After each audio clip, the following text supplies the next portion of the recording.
upang kayo ay mapasaya at una nga nagpakita ng kanyang hard work ang ating TNT Grand Respect Grand Finalist, Raven Haynes! Bumati ka para sa Bandang People!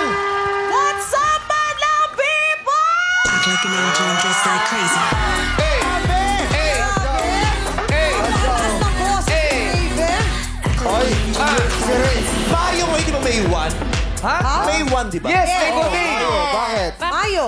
January ang Quiapo, alam ko. Hindi, ano yan? Oy, Flores de Mayo, shit. Oy, good job din yan kasi isa siyang mangangawa.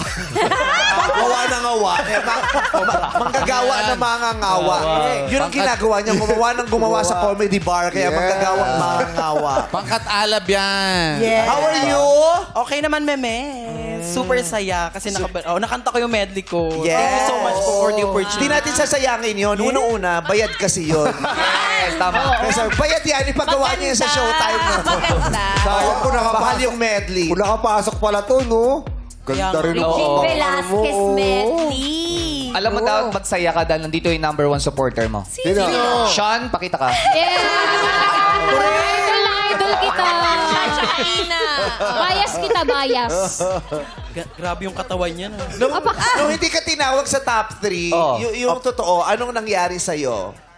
Actually, ano lang po, nalungkot din po pero masaya din po ako dahil nakapasok po yung tatlo sa top 3. Yung si Kuya Tatlo Marco. talagang papasok sa Top 3 kasi yun. Hindi, papaliwanag. What I mean, Papaliwanag. oh, what I mean, Hindi naman sabi yung Oo. deserve naman po nung tatlo. Yes. Happy ka for them. Yes, Did you of course. cry? Hindi po. Nung gabi, ano nangyari sa'yo? May lungkot ka? Frustrated ka? Kasi di ba minsan pumapasok yung paggabi na pagpatulog ka Oh, na? Delayed. Actually, delayed nga po. Delayed yung emotions. Emotion na mag-sink in. Opo, na mag-sink in. Tapos, medyo nalungkot lang pero di po ako nag-cry. Eh ngayon, pinaalala ni Vice, ano yung mas Oo, nararamdaman mo? Eh, nag-sink Ito na, in. oh. Paluhana. Curious ako sa buong journey mo sa Ay, nakapagkutselo na naman siya!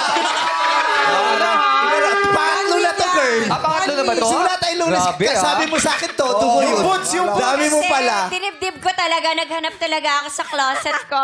Tinuloy ko na. Tapos na-realize mo, may mas Hanggang maganda Sabado. pala ako dyan. Bakit ba? Parang may mas pinaka pa Coachella pa talaga ako. Yung kutsela niya, delete. Late mo kasi sinabi, Vice eh. Pero curious